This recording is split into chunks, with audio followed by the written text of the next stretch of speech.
بسم اللہ الرحمن الرحیم۔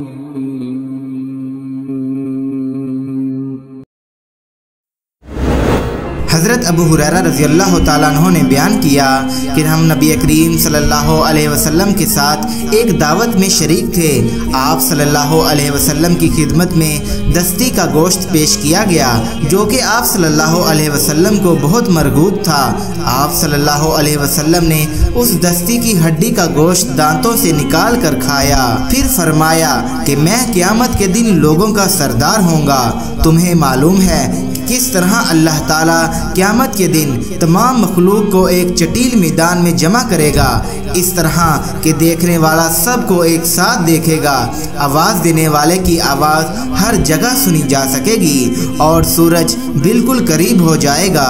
ایک شخص اپنے قریب کے دوسرے شخص سے کہے گا، دیکھتے نہیں کہ یہ سب لوگ کیسی پریشانی میں مبتلا ہیں اور مصیبت کس حد تک پہنچ چکی ہے۔ کیوں نہ کسی ایسے شخص کی تلاش کی جائے جو اللہ پاک کی بارگاہ میں ہم سب کی شفاعت کے لیے جائے۔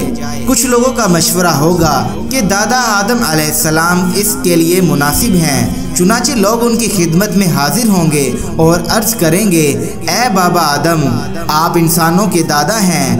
اللہ پاک نے آپ کو اپنے ہاتھ سے پیدا کیا تھا، اپنی روح آپ کے اندر پھونکی تھی، ملائکہ کو حکم دیا تھا کہ آپ کو سجدہ کریں اور انہوں نے آپ کو سجدہ کیا تھا، اور جنت میں آپ کو پیدا کرنے کے بعد ٹھہرایا تھا۔ آپ اپنے رب کے حضور ہماری شفاعت کر دیں۔ آپ خود ملاحظہ فرما سکتے ہیں کہ ہم کس درجہ الجھن میں اور پریشانی میں مبتلا ہیں۔ تو آدم علیہ السلام فرمائیں گے کہ گناہ گاروں پر اللہ تعالیٰ آج اس درجے غضبناک ہے کہ کبھی اتنا غضبناک نہیں ہوا تھا اور نہ آئندہ کبھی ہوگا، اور مجھے پہلے ہی درخت یعنی جنت کے کھانے سے منع کر چکا تھا، لیکن میں اس فرمان کو بجا لانے میں کوتاہی کر گیا۔ آج تو مجھے اپنی ہی پڑی ہے، پتہ نہیں میرا کیا ہوگا۔ نفسی نفسی، تم لوگ کسی اور کے پاس جاؤ، ہاں نوح علیہ السلام کے پاس چلے جاؤ۔ چنانچہ سب لوگ نوح علیہ السلام کی خدمت میں حاضر ہوں گے اور عرض کریں گے، اے نوح علیہ السلام، آپ آدم علیہ السلام کے بعد روئے زمین پر سب سے پہلے نبی ہیں، اور اللہ تعالیٰ نے آپ کو عبد الشکور کہہ کر پکارا ہے۔ آپ ملاحظہ فرما سکتے ہیں کہ آج ہم کیسی مصیبت اور پریشانی میں مبتلا ہیں۔